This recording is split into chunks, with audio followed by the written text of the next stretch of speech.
Aga kõigepealt, mis see teenuste väliskaubandus üldse on? Et teenuste väliskaubanduse puhul on siis tegemist, kui Eesti resident, ehk siis siin olema majandusüksus, tegeleb teenuste väliskaubandusega, kas siis ostab neid või müüb välismaal registreeritud majandusüksusega, ehk siis see on meie ettevõtte vaates siis mitte resident. Ja teenuseid siis nii-öelda on kaks tehingut, on kas teenuste eksport ehk müük või import ehk ost. Ja kui teenuseid müüakse, siis Eestis olev resident saab siis selle teenuse osutamise eest hüvitist, mida ta on siis mitte residendile osutanud. Ja see käib ka siis nende majandusüksuste kohta, mis asuvad välismaal ja kuuluvad samasse kontserni. Ja impordi korral siis Eesti resident maksab ostetud teenuste eest mitte residendile. Ja kui kaupade väliskaubanduses on siis oluline, et kaubad ületaksid riigipiire, siis teenuste puhul see riigipiiride ületamine ei ole oluline, et teenust saab osutada nii Eestis kui välismaal. Et oluline on just siis see, et see toimub residendi ja mitte residendi vahel.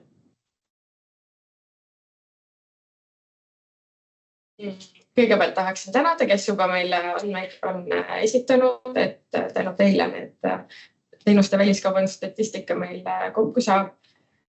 Ja see on päris mitmel eri tasandil vajalik, et kõigepealt siis siseriiklikult kasutatakse neid andmeid siis erinevad näiteks meie majanduse tugevuse hindamisel või transporditaristute vajalikkuse hindamisel. Ja üldse, et kuidas näha nii-öelda pikemat aega, kuidas see teenuste väliskaubandus arenenud on ja selle järgi poliitikat teha, et meie andmeid kasutavad ka valitsus ja ministeeriumid. Ja et siis kujundada erinevate valdkondade strateegiaid. Aga teenuste väliskaubandus ei ole siis, need andmed ei ole olulised ainult nii-öelda eraldiseisvana, vaid neid kasutatakse ka näiteks maksebilansis, jooksukonto koostamisel ning ka SKP arvutustel. Et meil on tihe koostöö Eesti Pangaga, aga meie andmeid kasutavad ka, nagu öeldud juba valitsus ja ministeeriumid, samamoodi teadlased, majandusanalüütikud ning ka meedia tunneb üha rohkem just teenuste väliskaubanduse vastu huvi. Aga need andmed ei ole siis vajalikud ainult siseriiklikult, vaid ka tegelikult rahvusvahelisel tasandil, et meie ja siis meie Statistikaametis ja Eesti Pank, et me edastame siis teenuste koondandmeid näiteks Eurostatile, mis on Euroopa Statistikaamet, aga ka OECD-le, IMF-ile ja Euroopa Liidus siis kasutataksegi neid, et saada üldse mingit ülevaadet, et kuidas riikidel läheb. Saab ka riike nii-öelda võrrelda oma vahel, saab analüüsida majandust, et mis seal toimub ning samuti jälgida, kuidas ühisraha eurol läheb. Ja kasutatakse muidugi ka selliseid statistilisi andmeid erinevate läbirääkimiste ettevalmistamisel. Aga lisaks nendele nii-öelda suurematele tasanditele saavad ka ettevõtted teie neid andmeid ära kasutada, et kas näiteks turu-uuringuteks, läbirääkimisteks, et saategi teada, mis teie positsioon on näiteks erinevate tegevusalade või teenuste lõikes, tunnetada konkurentsi, näha üldse, milline nõudlus on teenuste vastu või ka riikide lõikes, et millised vajadused riikidel on. Et siin olen välja toonud ka lingi meie andmebaasile, kust siis igaüks saab tasuta vaadata nii meie poolt siis nii-öelda kokkupandavaid teenuste ja kaupade ekspordi, impordi andmeid, kui tegelikult seal kodulehel ka väga palju või andmebaasis on ka väga palju teisi andmeid. Et soovitan kindlasti vaadata. Hetkel näitangi siis olen lihtsalt siia ära toonud need erinevad asukohad, kus meil teenuste ja väliskaubanduse kohta infot on. Et hiljem saab Evelin seda näidata, aga põhiliselt siin on siis toodud meie kodulehe nii-öelda pealeht, ja sealt, kui lähete avasta statistikat alla ja valdkonnale, siis avaneb juba järgmine leht, kus saab valida väliskaubanduse ja seal näebki selliseid, ta on pigem nagu andmetarbija vaatenurgast see lähenemine, vaadata, millised nii kaupade kui teenuste väliskaubanduse kohta, et kuidas need numbrid on muutunud ja selline informatiivne. On siis olemas see väliskaubanduse valdkonna leht ja eraldi ka teenuste ekspordi ja impordi leht. Aga teie kui andmeesitajad, tõenäoliselt teid huvitab lisaks ka üks teine lehekülg, mis on samas kui üks valdkonna leht saab sealt avasta statistikat alt, siis seal kõrval on ka esita andmeid ja sealt küsimustike alt leiab siis teenuste küsimustiku lehe, kus on kõik nii-öelda erinevad olulised juhendid, küsimustiku tähtajad kokku koondatud, et sealt saab nime järgi otsida. Teenuste väliskaubandus, see on siis kvartaalne küsimustik ja siin on ka viide siis e-statile ehk siis keskkonnale, kus neid andmeid esitada saab. Ja see lehekülg on tegelikult pikem, et ma teen siia lihtsalt ühe kuvatõmmise näiteks, aga kui te sinna lehel lähete, siis te näete juba veel rohkem juhendeid, mis ehk saavad abiks olla andmete esitamisel. Ja nagu mainitud juba, siis saab kodulehelt ka andmebaasi, et vasakul üleval nurgas näete on Statistikaamet koduleht ja kui te sinna peale liiguste, siis te saate erinevate rakenduste või oluliste linkide peale vajutada, et sealt saab ka e-statile ligi, aga on siis ka statistika andmebaas. Lisaks meie Statistikaameti andmebaasile on Eurostati andmebaas. Siin ma olen välja toonud 2 linki, et ülemine link on siis Eurostati poolt koostatud üldine nii-öelda lihtsustatum ülevaade. Teine link viitab siis andmebaasile, mille pilti siin taustal on ka näha. Et saab ka sealt vaadata, et kuidas Eestil teiste riikidega võrreldes selles osas läheb. Aga võib-olla siis andmeesitajate jaoks olulised on, et kuidas see andmete esitamise kohustus tekib. Kõigepealt siis andmeid on kohustatud esitamas majandusüksused, kellel teenuste eksport või import ületab selle statistilise läve. Sel aastal on statistiline läbi 550 000 eurot. Eelmisel aastal oli 500 000 eurot. Aga kes veel ületab aruandeaasta ehk siis 2025. aasta, siis nemad peavad andmeid esitama alates siis läve ületamisele järgnenud kvartalist. Ja need, kes alla läve jäävad, nendel siis ei ole kohustust andmeid esitada. Aga kohustuse määramist siis me vaatame eksporti ja importi eraldi, et kui emmas kummas see lävi ületatakse, siis tuleb hakata andmeid esitama. Aga oluline on see, et andmete esitamisel sõltumata, kas te ületasite lävendi ekspordis või importis, siis andmete esitamisel peate esitama andmeid mõlema voo kohta. Ja kuidas me vaatame lävendi ületamist on kas siis käibedeklaratsiooni alusel või siis ka Eesti Panga arvutiste alusel, et nendega oli teenuste osas ka väga tihe koostöö. Käibedeklaratsioonil me ekspordi numbreid vaadates vaatame siis, teeme 2 tehet, kas siis lahutame lahtrist 3.1, kus on kokku koondatud kauba ja teenuse ühenduse sisenekäive ja lahutame sellest lahtri 3.1.1, kus on kauba ühenduse sisenekäive. Loogika järgi peaks jääma sinna alles teenuste käive Euroopa Liidu riikidega või müük siis neile. Ja kogu müügi osas me vaatame lahtrit 3, kus on 0% käibemaksuga tehingud ja lahutame sellest 3.1.1 ja 3.2 ehk siis kauba ühenduse sisse käive ja kauba ekspordi ja peaks siis jääma alles teenuste müük, aga oleme kursis, et seal on ka mingisuguseid erindeid, et mingites numbrites, mis kajastatakse lahtris 3, aga mitte järgnevates ning mis ei ole teenuste eksport. Ja impordi poolt me vaatame lahtrit 6 ja 6.1, kus me siis lahutame siis ühenduse sisese kauba ja teenuse ostust selle kauba osa ja peaks jääma alles teenuste ost Euroopa Liidu riikidest. Ja kui olete kohustuse saanud, kui kaua neid andmeid esitama peab, üldjuhul siis aruande aasta ehk siis hetkel 2025. aasta lõpuni. Ja seda isegi juhul, kui selle aruande perioodi jooksul see teenuste käive märgatavalt väheneb. Aga kui see väheneb nii palju, et järgmise aasta ehk 2026. aasta läve enam ei ületa, siis järgmisel aastal enam andmeid esitama ei pea.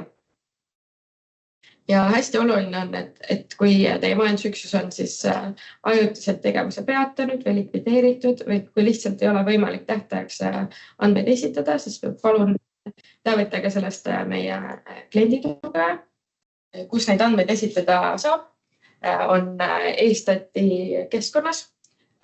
Seda hiljem näitame ka, kuidas seda üles leida, kuidas sinna ligi saada. Ja nagu öeldud, siis see aruande periood on kvartal. Ja tuleb kajastada siis nii ekspordi kui impordi tehingud ja neid nii Euroopa Liidu riikidega kui ka Euroopa Liidu väliste riikidega. Kvartalile järgneva kuu 18. kuupäev on siis esitamistähtaeg. Ehk siis esimese kvartali andmed tuleb ära esitada 18. aprilliks, teise kvartali omad 18. juuliks, kolmanda kvartali omad 18. oktoobriks ning neljas kvartal juba jääb 2026. aasta 18. jaanuari. Ja e-statist tulevad ka automaatsed meeldetuletused, kui on küsimustik esitamata ja need tulevad siis kas 5 päeva enne tähtaega või siis 3, 7 ja 20 päeva pärast tähtaega. Ja kui teil tehinguid mõnes kvartalis ei toimu, siis on oluline esitada nullaruanne ja seda saate teha kas e-statis või siis saata e-kiri klienditoele. Ja siin on ka väike juhend, kuidas seda nullaruannet e-statis täpselt esitada ja andmete konfidentsiaalsus meie järgime siis riiklikku statistikaseadust ja tagame selle andmete täieliku kaitse. Ehk et neid andmeid kasutatakse ainult statistilisel otstarbel, et neid ei saa meie käest ei näiteks mingisugused järelevalveorganisatsioonid või muud tavalised, et neid on ainult statistika koostamisel olulised.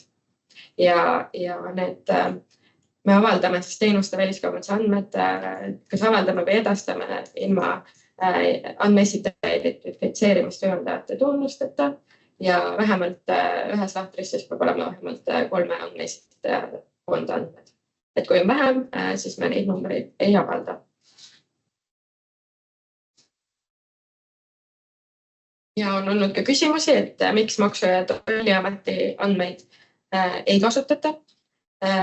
Me kasutame neid nii palju, kui on võimalik, ehk et erinevate kontrollide puhul, aga meie peame avaldama neid siis teenuse liigi ehk siis nii-öelda teenuse kood, riigi, teenuse maksumuse ja osutamise viisi järgi. Ehk et me ei saa neid andmeid sealt Maksu- ja Tolliameti andmetest.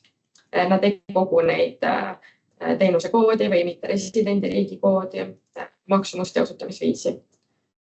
Teenuste küsimustikus on 4 kohustuslikku andmevälja. Üks on siis tehing teenusega ehk tehingukood, seal on siis kas teenuse müük või ost. Siis teine väli on teenuse ja muu tehingukood ehk et seal on ka ette antud klassifikaator, mille järgi siis teenust nii-öelda kodeerida. Kolmas kohustuslik väli on mitte residendi riigi kood ehk siis see partner,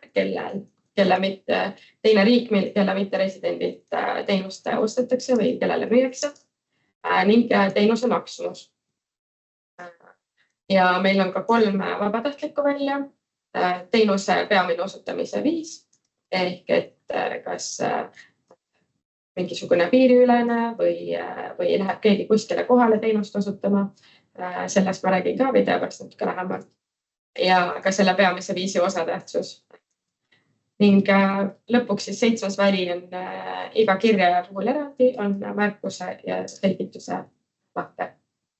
Ja need samad väljad on nüüd nähtavad ka siin küsimustiku näidisel, ehk siis on näha, et 4 esimest on kohustuslikud väljad ja 3 on vabatahtlikud väljad. Et sellisena ongi see küsimustik eelistati sees, kui tahate käsitsi andmeid sisestama. Aga võtaks ette järjest erinevad väljad ja räägime natuke lähemalt, et mida seal kajastada tuleb. Et esimene väli peaks olema piisavalt lihtne, et seal on teenuse müük, ehk siis M-täht, eksport ja teenuse ost, mis on O-täht ja import. Ja nagu mainitud, et oluline on, et te mõlemaid kajastaks, et mitte ainult siis seda voogu, milles läbi algselt ületati. Teine väli on teenuse ja muu tehingukood. Et selle aluseks on teenuste väliskaubanduse 2023 klassifikaator, millel on siin ka viide olemas. Ja see on siis 8-kohaline kood, kus on numbrite ja tähtede kombinatsioon, et kõik koodid algavad H-tähega. Siin on lihtsalt näiteks oleme toonud ühe koodi, et kuidas see koodi nimi on saadud. Et see on tuletatud siis osaliselt MTAC-ist. Nagu näha, siin on näide on 49 on teine ja 3. nii-öelda sümbol. Ja need viitavad siis MTAC järgi maismaa veondusele ja torutranspordile. Ja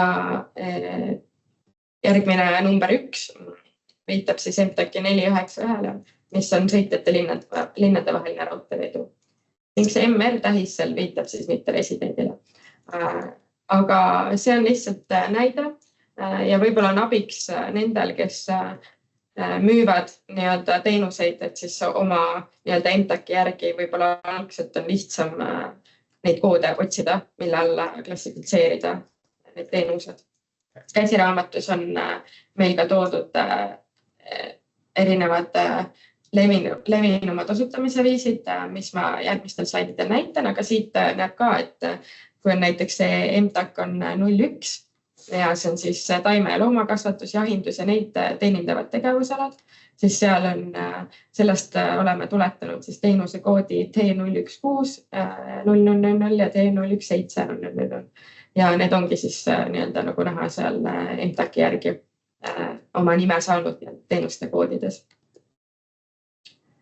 Ja sellel aastal sellel klassifikaatoril erilisi muudatusi ei olnud, et viimased muudatused olid eelmisel aastal, kui muutus ühe koodi nimetus ja lisandus üks kood. Aga 2025. aastal klassifikaator jäi samaks. Ja need teenused on siis üldiselt jaotatud e-popsi järgi selliseks 12 nii-öelda erikoodiks, mille alla siis klassifitseeritakse teenuseid. Et meil on olemas töötlemisteenused või hooldus ja remont, transpordi, reisi, ehitusteenused, aga ka kindlustusteenused, finantsteenused, intellektuaalse omandi kasutustasud, telekommunikatsiooni arvuti ja infoteenused, muud äriteenused ning siis viimased 2 on isiku, kultuuri ja meelelahutusteenused ning valitsemissektori kaubade teenused. Ja 3. on meil mitte residendi riigi kood, ehk siis see, kus partner nii-öelda ehk mitte resident, kus tema majandusüksus on registreeritud ja kus tal on püsiv tegevuskoht. Ehk siis see riik, mille residendile seda teenust müüakse või temalt ostetakse. Ja see põhineb siis geonoomi klassifikaatoril ehk siis territooriumide klassifikaatoril, kus on see kohakohaline tähtkood. Ja muidugi tuleb need tehingud kajastada siis liikmesriikide kaupa nii Euroopa Liidu kui Euroopa Liidu välised riigid. Ja kui teie partneriks on Eesti resident, siis järelikult tegemist ei ole teenuste väliskaubandusega, ehk siis Eesti ei saagi olla mitte residendi riik. Ja 4. kohustuslik väli on teenuse maksumus. See on siis märgitud arvele eurodes ja see maksumus esitatakse meile ilma maksudeta, et käibemaksud ja muud maksud, näiteks aktsiisid võetakse välja.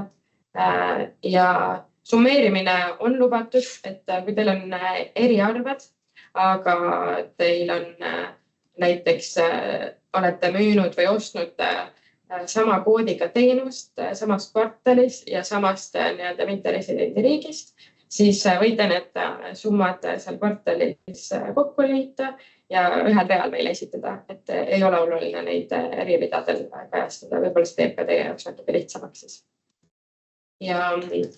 Ja kaupade maksumus reeglina ei ole teenuse osa ja seda kajastama ei pea, aga kui seda kaupade maksumust ei ole teenuse maksumusest võimalik eristada, siis tuleb see kajastada teenuse osana meie küsimustikus. Need olid siis 4 kohustuslikku välja ja nüüd vabatahtlike väljade juurde natuke lähemalt selgitada, et 5. väli on siis teenuse osutamise peamine viis ja see määratakse kindlaks teenuse osutaja tarbija asukoha põhjal. Ehk siis meil on siin näha, et 1, 2 ja 4 on tumedamas kirjas. Neid siis saab esitada küsimustikust, aga osutamisviis 3 ehk siis äriline kohalolek, need andmed ma saame teisest küsimustikust, nii et neid ei küsita. Aga kui tuua mõned näited, kuidas neid teenuseid osutada saab, siis näiteks osutamisviis 1 oleks, et kui mitteresidendist klienti nõustatakse elektrooniliste sidevahendite teel, näiteks interneti, Skype'i või Teamsi kaudu. See on siis osutamisviis 1. Kui on osutamisviis 2, siis see teenuse tellija tuleb ise teenuse osutaja juurde, siis näiteks mitteresident tuleb advokaadibüroosse nõustamisteenust saama. Ja osutamisviis 4 on, et teenuse osutaja tuleb teenuse tellija juurde. Ehk siis advokaadibüroo töötaja näiteks läheb välismaale mitteresidendi juurde nõustama. See on siis osutamisviis 4. Ja siin on ka erinevad näited, et osutamisviisi 1 ja 2 puhul siis teenuse osutaja asub oma riigis või siis tarbija asub mitteresidendi riigis, sõltub kumba voogu vaadata, et vaadata müüki või ostu. Ja osutamisviisi 4 puhul teenuse osutaja siis asub mitteresidendi riigis või siis vastupidi, et tarbija jääb oma riiki. Ja peamise viisi osatähtsus ehk siis lahter 6 küsimustikust, et võib olla juhtumeid, kus siis ühte sama teenust osutatakse erinevate osutamisviisidega. Ja meie küsimustikus sellesse andmevälja saab märkida, et mis teatud teenuse osutamisviisi osa oli protsentides. Näiteks, kui on meil Eesti ettevõte, kes osutas arvutiteenust Läti ettevõttele kokku 1000 euro eest, aga 600 eurot siis selle eest osutati teenuseid interneti kaudu ja 400 euro eest käidi Lätis arvuteid, ehk siis liiguti kohale.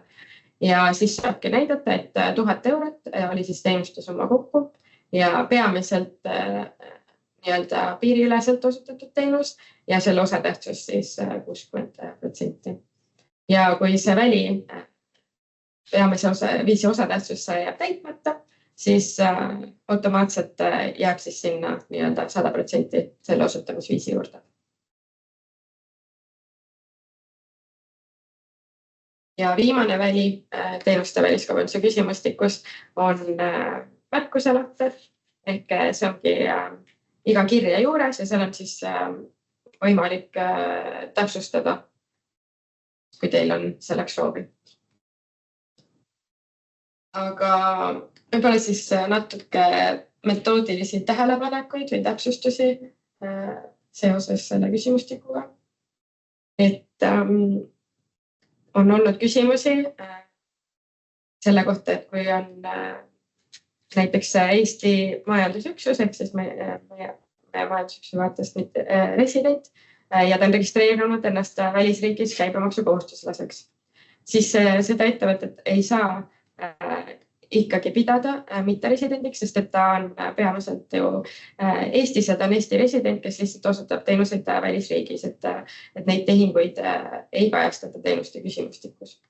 Aga näiteks, kui on välisriigis registreeritud majandusüksus, kes siis meie vaatest on mitteresident, aga ta on registreerinud ennast Eestis käibemaksukohustuslaseks, siis teda ei saa ikka pidada Eesti residendiks, vaid ta on mitteresident ja temaga tehingud, isegi kui need toimuvad siin Eestis kohapeal, siis kajastatakse teenuste küsimustikus, sellepärast et tegemist on residendi ja mitteresidendi vaheliste tehingutega.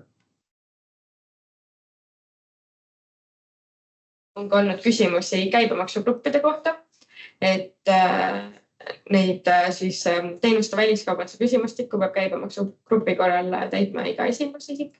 Aga kui majandusüksused soovivad siis neid teenuste väliskaubanduse andmeid iseseisvalt esitada, siis tuleks sellest meid informeerida. Ikka võimalik. Ja meil on erinevused siis küsimustik puhul neile, kelle tegevusala on kindlustus ja kellel ei ole. Et see on automaatselt eestatis, et midagi ise valima ei pea, aga lihtsalt täpsustuseks, et kellel ei ole põhitegevusalaks kindlustus, nendel siis tuleb ette täitmiseks küsimustik B, kus on lihtsustatud kujul siis saadud kindlustushüvitised ja tasutud kindlustusmaksed. Aga kui tegemist on majandusüksusega, kelle põhitegevusala on kindlustus, neile tuleb siis automaatselt edasi küsimustik D ja seal on siis juba nagu siit loetelust näha natukene täpsustunud teenusekoodid, mida need kajastama peavad. Kui rääkida reisiteenuste kajastamisest, siis need on veidi erinevad, kui tegemist on reisiettevõtetega või kui tegemist on teiste majandusüksustega.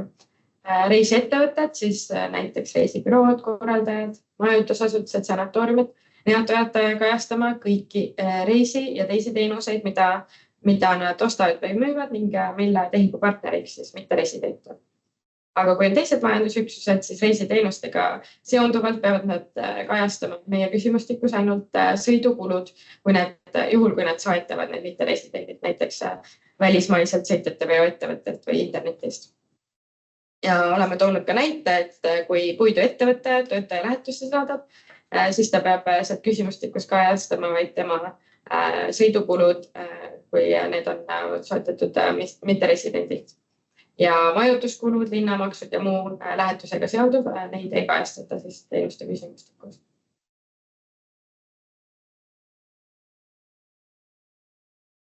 Siin on lihtsalt erinevaid näiteid, mille kohta on varem olnud küsimusi. Kui ehituskaup ostetakse välismaalt, siis see tuleb ka siin ehituse tellijale müüa, ehk et tuleb 2 tehingut selle kaubaga seonduvat, ostu- ja müügitehing. Ja ehituskaupadel tuleb siis kajastada vaid konkreetse ehituse kaubad. Ehk siis, kui tuua näide, näiteks ehitusettevõte ostab lisaks selleks 9 konkreetseks ehituseks vajalikele kaupadele ka muid kaupu või näiteks vahendab midagi, siis nende kaupade ostu- ja müüki teenuste küsimustikus ei kajastata, vaid kajastatakse ainult see kaup, mis selle konkreetse ehitusega on seotud. Et neid teisi kaupu ei kajastata. Kui vaadata hulgi- ja jaemüügiteenuseid, mis on siis koodide T46 ja 47 ja 50 all, siis nende puhul tuleb kajastada ainult vahendustasu või siis komisjoni agenditasu, et kaupade maksumust seal ei kajastata. Ja natuke tervise- ja haridusteenustest lähemalt, et meie küsimustikus tuleb kajastada erinevad meditsiiniteenused, mida osutatakse kaugmeetodil või kus siis teenuse osutaja sõidab välisriiki. Aga meie küsimustikus ei kajasta, kui see teenuse tarbija ise on välismaal näiteks oma töötaja raviõping või siis mitte resident tuleb siis Eestisse näiteks ravile, et neid siis ei kajastata. Ja teenuseid tuleb siis kajastada teenuse liigi, mitte tegevusala järgi. Et ütleme, et tegemist on tootmisettevõttega, aga ta ostab transporditeenust.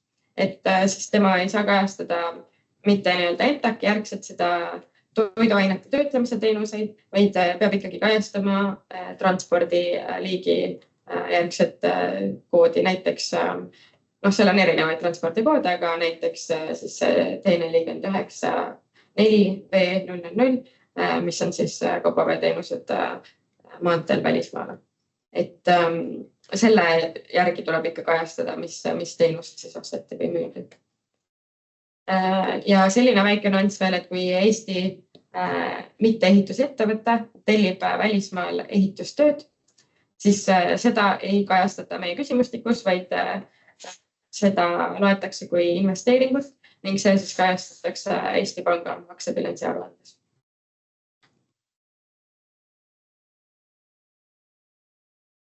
Veel erinevaid juhtumeid või nüansse.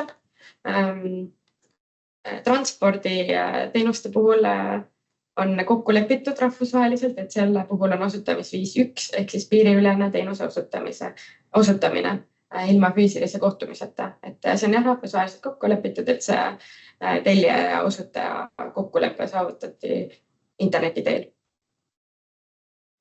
Siis siin on toodud ka varasemalt on olnud küsimusi laboriteenuste kajastamisel, et meditsiini laboriteenused käivad siis selle T86 ja 50 alla ning teised laboriteenused käivad T71200 alla. Siis oleme välja tulnud ka tõlketeenuse koodi, mis on T74 ja 50 ning peakontori teenustel T7 ja 60. Selle all siis kajastatakse ka suhtekorraldus, juhtimis- ja nõustamisteenused. Ja siis järgmised 3 koodi oleme välja toonud, et kuidas kajastada siis patentide või litsentside müüki või kasutustasusid.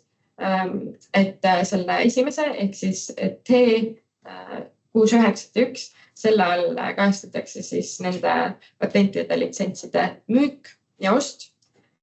Aga kui on näiteks kasutustasud, siis sõltuvalt sellest, kas see on intellektuaallitsents ja patent või siis trükised ja tarkvara, et siis nende jaoks on need 2 alumist koodi. Aga kui midagi ikka müüakse või ostetakse nendest patentidest või litsentsidest, siis need lähevad selle alt 3 koodi alla.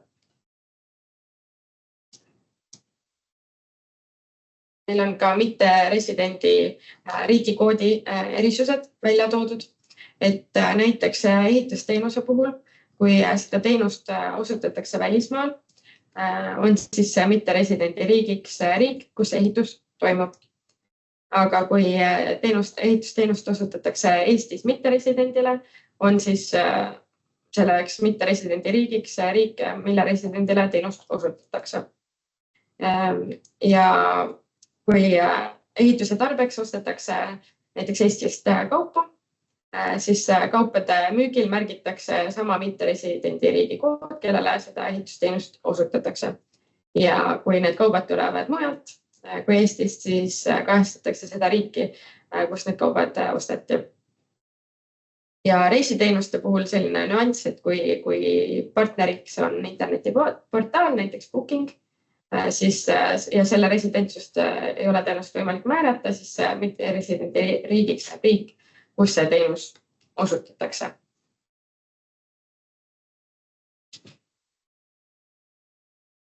Ja kreeditarvete puhul, kui näiteks te ei ole meile veel andmeid jõudnud esitada ja selles kvartalis tehakse ebakõrretse arve parandamiseks kreeditarve, siis tuleb küsimustiku andmeid esitades arvestada selle kreeditarve summaga, et võib kohe paranduse teha. Aga kui andmed juba on esitatud, siis tuleb teha parandus esitatud andmetest ja tuleb parandada selles kvartalis, meil see teenus siis algselt osteti või müüdi, mitte siis, kui see kreeditarve saadi. Ja kreeditarvet ei tohi miinusmärgiga kajastada. Ja kui see kreeditarve summa on alla 5000 € või siis või siis see krediitarve esitatakse kogu ostetud või müüdud teenuse kohta, mitte ühe konkreetse teenuse kohta. Et siis sellisel juhul ei ole vajadust selles küsimustikus parandust teha.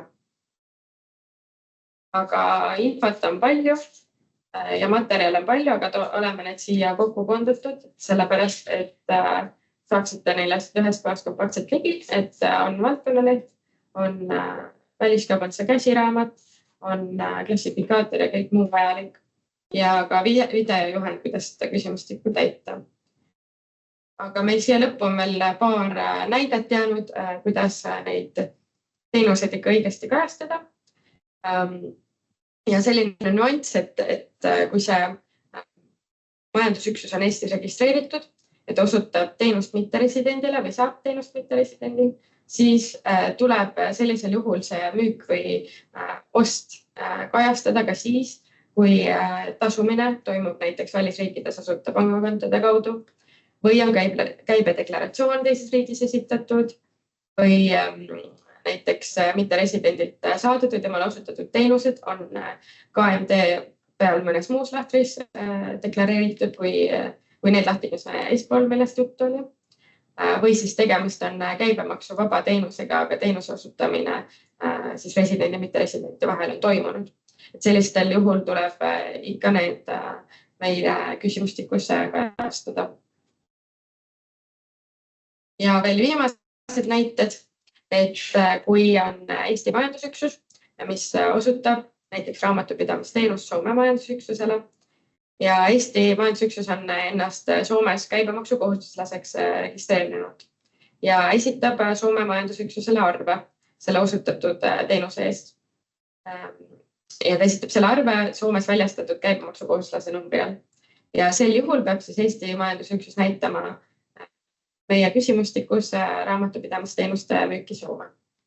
Aga kui see Eesti majandusüksus asutab ja registreerib Soomes oma tütarettevõtte ja osutab selle alt raamatupidamisteenust Soome majandusüksusele, siis meie küsimustikus näitama ei pea, sest mõlemad nii see Soomes registreeritud tütarettevõtte kui see Soome majandusüksus on Soome residendid ehk siis selliseid teenuseid residentide vahelisi teenuseid näitama ei pea.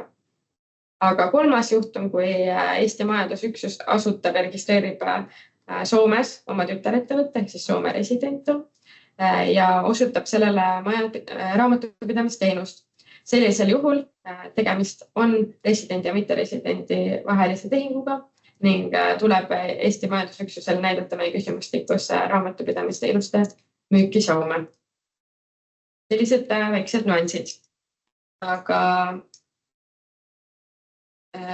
järgmisena räägib meil siis Evelin, kuidas neid andmeid Estatis esitada, kuidas seda võib-olla lihtsustada ja seniks mina tänan.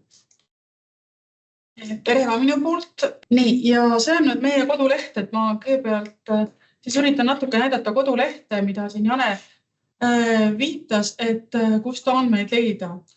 Et see on www.stat.ee ja siin on siis avastastatistikat, kus on siis võimalik valdkond ja väliskaubandust leida.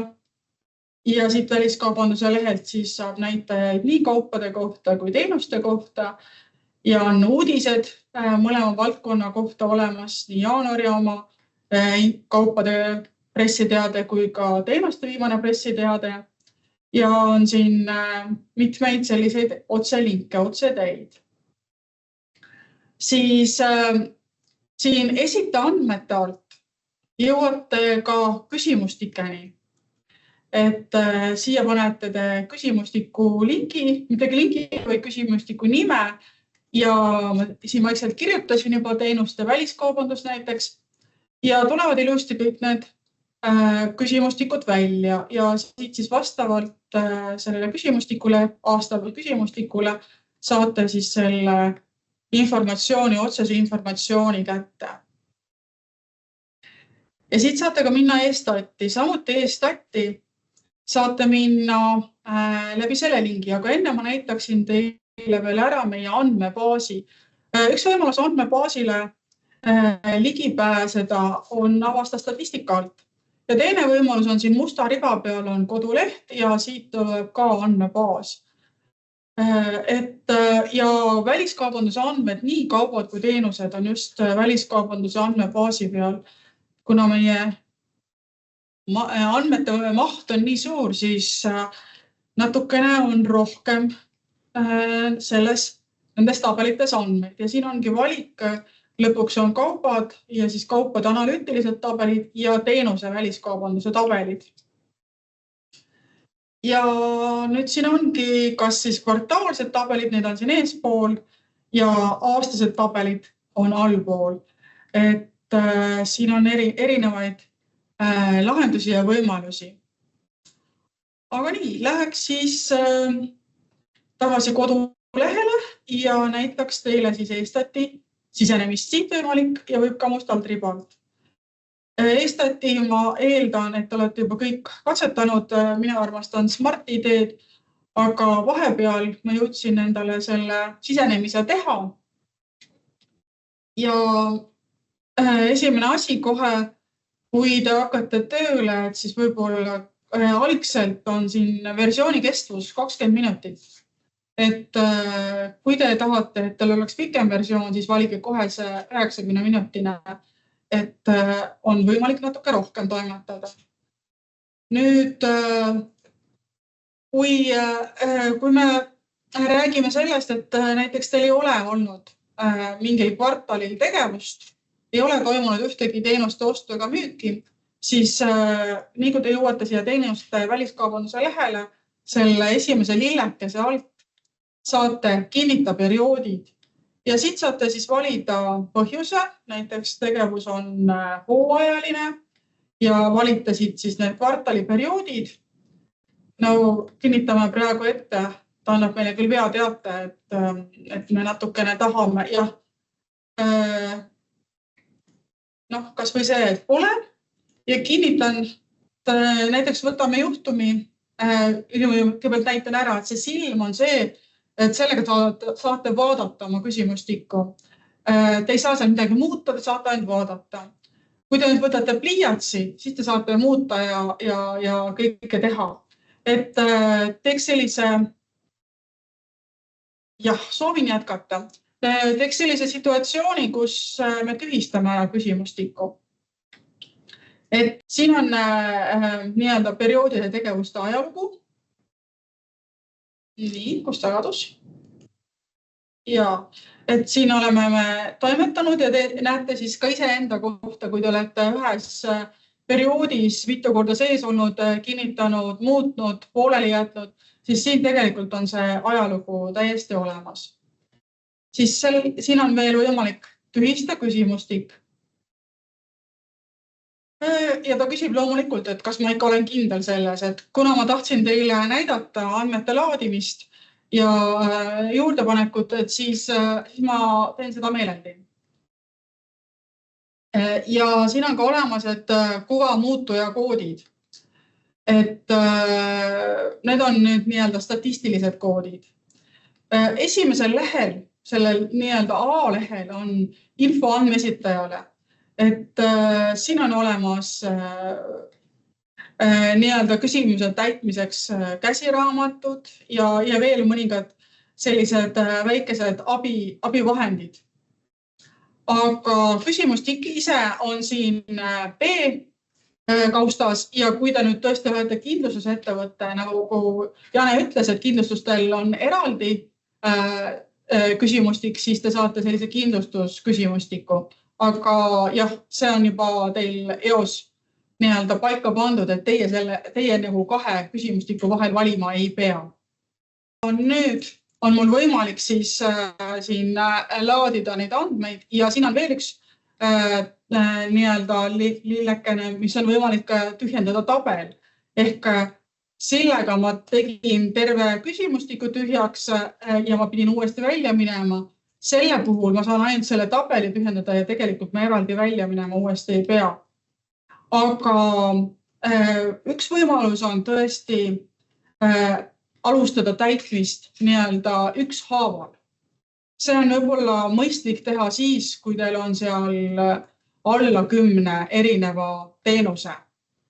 aga enamasti, kellel on ikka rohkem, siis soovitan teil kas siis kodulehelt alla laadida või siit samast alla laadida see formaat ja sellesse formaati kanda andmed. Minul on juba see formaat alla laetud ja on lisatud ka andmed, nii et ma näitan teile juba nüüd seda üleslaadimist. Ja üleslaadimise puhul on siis tõesti, et otsite selle faili, mille te olete teinud. Ja mul on täiesti ta olemas. Nii, ja nüüd ma saan teda üles laadida. Ja hei hopsti, need andmed on mul olemas. Ma näitan teile korraks seda faili ka, mida ma siia siis nii-öelda üles laadisin. See on Excelis mul ilusti tehtud. Nii, ma loodan, et see Excel tuleb lahti. Ja põhimõtteliselt siin siis on, esimene on see kirjenumber. Seal ei ole küll nii-öelda päist peal, aga sinna alla saab kirjenumbrit panna. Siis on see tehing teenusega, teenuse ja muu tehingu kood ja siis on see maksumus. Et ma olen üritanud siin tõesti natukene copy-paste teha 3-4 teenusega ja suutsin siia endale tekitada üle 200 erineva teenuse, et lihtsalt näidata, et on täiesti võimalik. Põhimõtteliselt, kui teil nüüd endal on neid erinevaid teenuseid hästi palju, siis väga hea oleks, kui see oleks teil võimalik laadida selline lahendus välja teie oma raamatupidamissüsteemist. Kui ei tule, siis üks võimalus on tõesti nii-öelda eeltäita ehk siis laadida oma eelmise kuu andmed alla ja kohendada neid, kui need on nii-öelda hoomatav kogus. Muidugi on võimalik tõesti ka põhimõtteliselt tõsta nad kuskile endale Excelisse ja siis lõpuks kopeerida siia alla. Et mõningaid valikuid on, aga tõesti ei ole sellist sidumist, et kui teil on see või see, et te saaksite kohe siia andmed kätte. Et siin on jah tõesti selline päis olemas, kuhu peale alla peaksite siis nagu kas siis otse raamatupidamisprogrammist saama need andmed või siis tuleb teil kopeerida ja salvestada siia. Aga jaa, kui need on nii-öelda sinna Excelisse juba saanud, siis selle üleslaadimine on hästi kiire ja kõik need on siin ja kõik klassifikaatorid on siis koos kirjeldusega. Ja põhimõtteliselt siis jääbki teil üle vaadata oma küsimustiku korrektsust, toimub kontrollimine ja õnneks minul on siin kõik korras, aga kui on siin vigu, siis saate lihtsalt need vead ära parandada. Kui on väga palju vigu, siis on mõistlik võtta see vearaport ja minna oma Excelisse ja parandada seal ära ja laadida uuesti. Et muidugi siin on võimalik ka ükshaaval avada neid ridu ja teha parandusi, aga jah, kui neid on palju, siis võib-olla on see natuke koormav. Ja siis, kui on küsimustik kontrollitud ja siis kinnitate ja